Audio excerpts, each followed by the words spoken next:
बच्चन बाबूजी महाराज भाग तीसरा बच्चन नंबर 6। आगरा 23 जनवरी सन 1938। चाह संवार मेल नित्य करती जैसे शीर शकर के साथ। कोई भी कार्रवाई जो इंसान से ज़हूर में आती है बिना शक्ति के आए हुए नहीं हो सकती। हर कार्रवाई के लिए ताकत जिस घाट पर ये बैठा हुआ है उसके ऊपर के घाट से आती। वहां उस शक्ति का समूह है, वही उसका देवता है। जब उससे धार आती है तब वो काम जो उस शक्ति से होता है कर सकता है। मूल देवता ब्रह्मा, विष्णु और महादेव हैं। इनकी छाया पिंड के नीचे के 3 चक्र गुदा, इंद्री और नाभि पर है। हर चक्र का देवता होता है। वैसे मूल चक्र तो 6 ही हैं, मगर और भी छोटे छोटे चक्र हैं। हर मूल चक्र से एक धार निकलती है। मूल धारों और शाखाओं के आपस में मेल होने से फिर कई धारें निकलती और हर एक का अलग अलग उपदेवता है और कार्रवाई के लिए अलग अलग देवता या उपदेवता से शक्ति आती। इस प्रकार अनंत देवता, उपदेवता और धारें हैं, मगर सबकी गिनती है। गणित से उनकी गिनती निकाली जा सकती है। न ज्यादा हो सकती हैं और न उससे कम हो सकती हैं। वो और बात है कि किसी वक्त में कोई धार मुअत्तल हो जावे या कमजोर पड़ जाए। पहले एक धार चैतन्य की निकली, वही आदि धार है। चैतन्य की जड़ के साथ मिलौनी होने से सब विस्तार हुआ। जो इसको चाह है उसको पूरा करने के लिए जिस देवता की शक्ति से कार्रवाई हो सकती है उस देवता की एक मानी में ये उपासना कर रहा है। जैसे जैसे वो चाह पुष्ट और दूसरी चाहों पर फायक होती जाती है वैसे वैसे ही ये उस देवता के निकट आता जाता है और वो चाह बढ़ती जाती। जब अत्यंत प्रबल हो जाती है तब उस देवता से जो शक्ति की धार आ रही है उसकी सीध में आ जाता है और उसके जरिए से उस देवता से मेल करके वो शक्ति हासिल कर लेता है। तब उस काम को वो सहज में और बहुत आसानी से कर सकता है और उसको ज्यादा मेहनत करने की जरूरत नहीं होती। उसकी कार्रवाई ऐसी होती है गोया पहले कमाई कर चुका है। जिन दूसरे शख्सों में वही चाह और शक्ति है मगर कम, वो उसकी मातहती में काम करती। चाह पूरी करने का मालिक ने इस तौर पर बंदोबस्त रखा है। सब चाहें पूरी की जावेंगी। अपने अपने भाग्यानुसार और हैसियत के मुआफिक मालिक सबको सामान मुहैया करता है। भाग और हैसियत से मतलब ये है कि चैतन्य की कितनी पूंजी इसके पास है और कौन घाट पर बैठा हुआ है।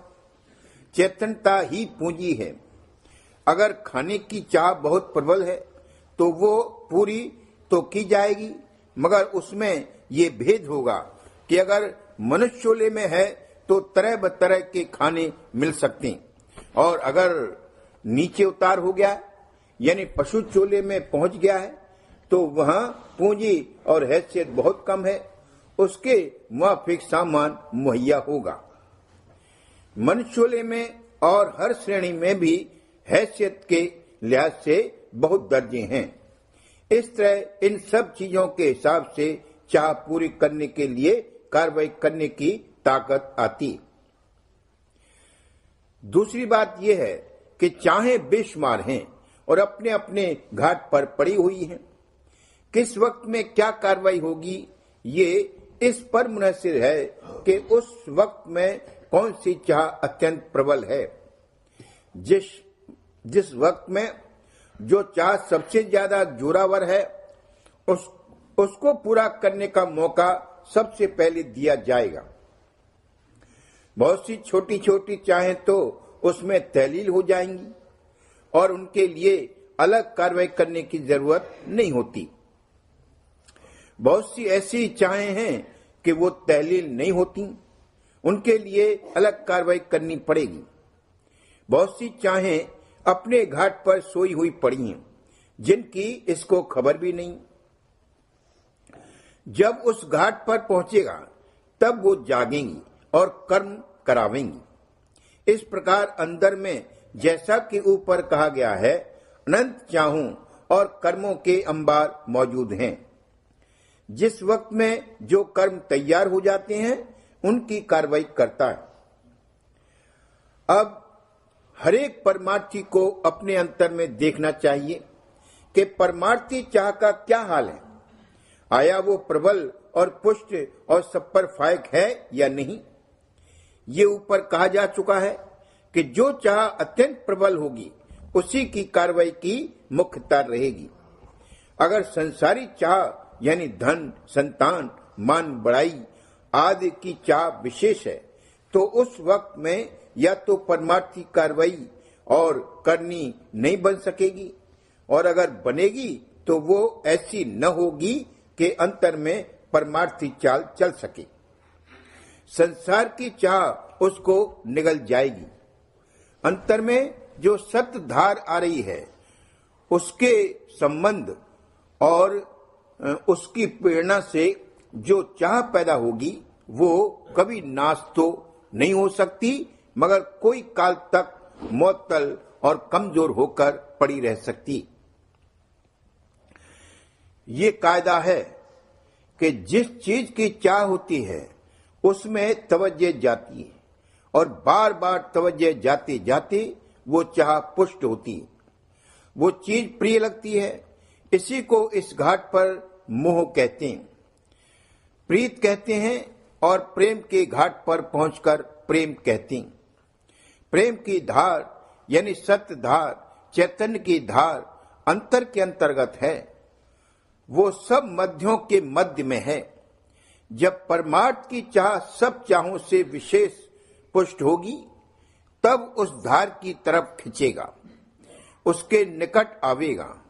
वो धार इसको खींचकर सब मध्यों के मध्य में ले आवेगी, और ज्यों ही उसकी सीध में आया कि उससे मेल हुआ, उससे स्पर्श किया और प्रेम के पंखों पर उड़ने लगा।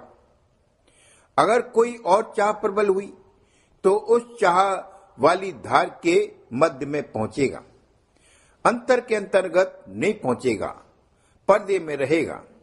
जहां चैतन्य धार है वहां काल, कर्म और माया कुछ नहीं, और कुछ बाकी नहीं रहेगा। इसलिए चाहिए कि सब चाहों को छांट छांट कर निकाले और संवार संवार कर परमार्थी चाह को पुष्ट करे और प्रेम के घाट पर लावे। प्रेम की धार से स्पर्श करके उसकी परवरिश करे। काटना और छांटना ये दो हैं। जो संसारी चाहें हैं उनको तो काटना चाहिए, जो चाहे मिलौनी रूप हैं उनको छांट कर निकालना चाहिए। हर वक्त परमार्थी को अपनी चाहों की परख पहचान करना चाहिए। अपने अंतर में टटोल टटोल कर देखना चाहिए कि जो हम कहते हैं कि हमको परमार्थ चाहिए तो बिलफर्ज अगर हमारी वो चाह पूरी हो जावे तो उस वक्त हम क्या चाहेंगे? क्या उस वक्त हम परमार्थ ही मांगेंगे या और कोई चीज मांगेंगे?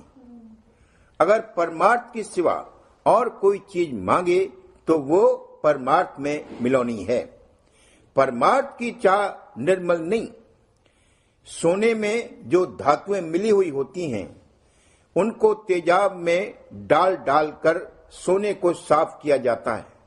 उसी तरह से विरह के तेजाब से सब चाहों को छांटकर निकालना चाहिए। कहने का मुद्दा ये है कि जब इस तरह अपनी चाहों को संवार संवार कर निर्मल करेगा तब प्रेम की धार के साथ शीर्ष व शकर और जल मिश्री के समान मेल कर सकेगा, वरना पत्थर की तरह रहेगा कि उसके जर्रे जर्रे कर देने पर भी वो पानी में नहीं घुलता।